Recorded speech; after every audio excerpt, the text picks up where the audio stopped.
Hello, everybody. We are back again for our Telecommuting for Success series. And I've invited Dr. Megan Mansfield to rejoin us and bring in her expertise regarding how do we help our parts, all these different nuances and feelings that we carry throughout our day to day life, gently step aside. My gut instinct is there, get out of the way, but that's not what we're doing. We're not asking ourselves to get out of the way.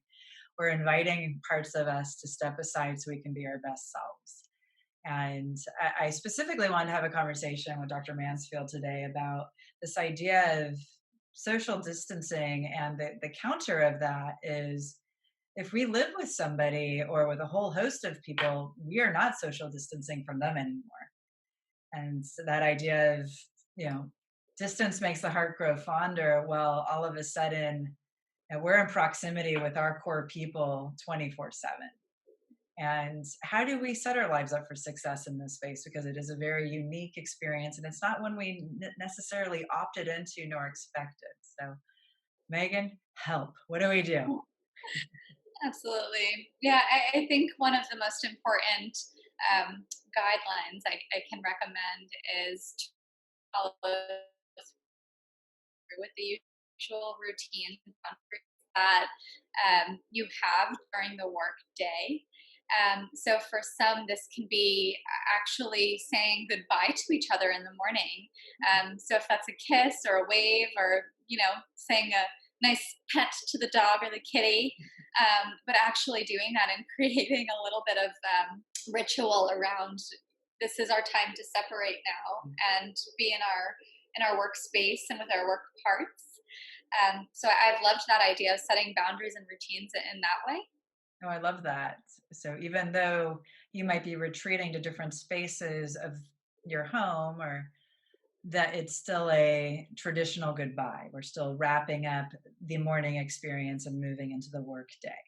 Exactly. Yeah. And I would say to follow that through to rejoining at the end of the work shift can So the create a little bit more transition. excitement. Yeah. And the transition. Now, this idea of constantly rubbing elbows with our housemates.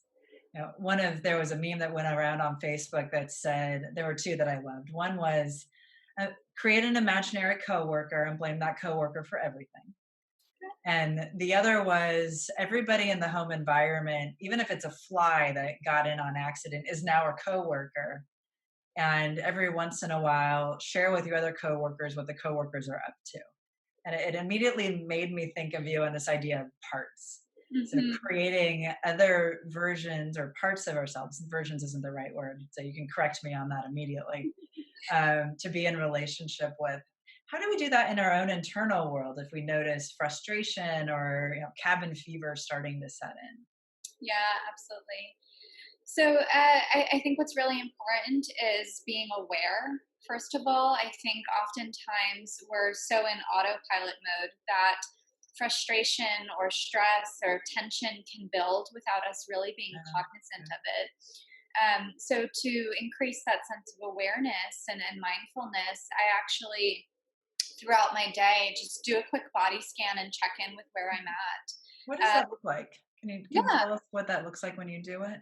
absolutely. Yeah. So when I sit down in my workspace to begin the day, I will gently just notice the state of my body and sort of bring my awareness from the very top of my head all the way down Mm. through the core, right to the toes. And I'll notice if there's something tugging at me that's maybe belongs in my home space, or if maybe I'm already starting my day with my shoulders trying to reach up to my elbows because I'm stressed, and actually taking a moment to reset. Once I'm noticing that and my awareness is full, I'll do some havening. And this might be a few distractions and thinking about things that I like and setting an intention for my day to remain focused, remain mindful, whatever I'm really wanting for that day. I wonder, even including in that, if you're noticing some of that cabin fever or frustration with the people that are in your home environment, when you're in the official workspace, doing some gratitude work, things Absolutely. that you're grateful for that person, and resetting neurologically the excitement of revisiting them at the end of the day Yeah. and having that transition back into, let's, hang out with the sofa part and our partner or Yeah. whatever it might be. Absolutely. And I think that gratitude piece is absolutely crucial. When we do notice a feeling that might be frustration or tension building, anything like that, notice that this is a part of you or an emotion that's trying to send you an important message. So listen to it. So it's Yeah. data, as we It's would data. say, Yes, data, exactly. and it exists to support us in creating a change. Yeah. Right. So for you, and I'd say this would be fair to say this is what we recommend for our patients, for everybody in the community, being in relationship with the data points of the body, with the feelings that come up, and being really intentional about using that data proactively. So through a body scan, doing some breath work or some havening, and Hmm. also right now being mindful to have your transitions and to have conversations with the other people in the house. And this is my workspace environment. And I was just on a call with a patient this morning about the necessity of having that conversation with his son of, when I'm in this room, this is when daddy's at work. And I'm going to schedule to come out and spend some time with you every hour or so, so that you have my engagement, because the son's not used to having dad home all the time right now. So being really intentional, and then we talked a lot for the dad, how to move into a state of gratitude for his son and acknowledge the frustration, but recognize that when the little guy's knocking on the door incessantly through an entire meeting, that's because Yes. his son loves him. And doing that shift of, okay, my frustration part is saying I need to be present with work right now, and my daddy part is going, how lucky am I that I'm so Right. loved. Right. I love that. Holding the space for both. So, are there any other tips? And I know we'll visit this topic more as this entire sequence of the coronavirus unfolds, because telecommuting is something that many of us never would have opted into. I certainly never would have, and yet here we are, learning a whole new way of being. And so, any other quick tips that you would give our viewers for how to be in relationship with their partners, their housemates, their roommates, their children, even their cats and their dogs right now? Yeah, of course. Well, speaking of parts in IFS, we often talk about self, and self has 8 C's. The few that are really standing out to me are being clear, meaning Being clear, and then I think compassion's one of them. workspace versus home space. One is what's that?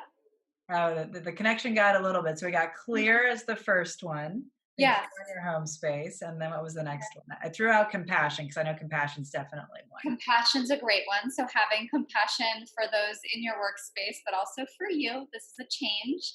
And creative. I think we really do have to get creative right now, and pulling in some of that creativity can be really helpful in creating a better workspace and more success in this transition.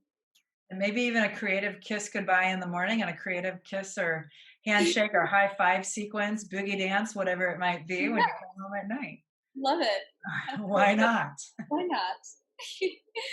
Well, Dr. Mansfield, thank you so much as always for your time and your brilliance.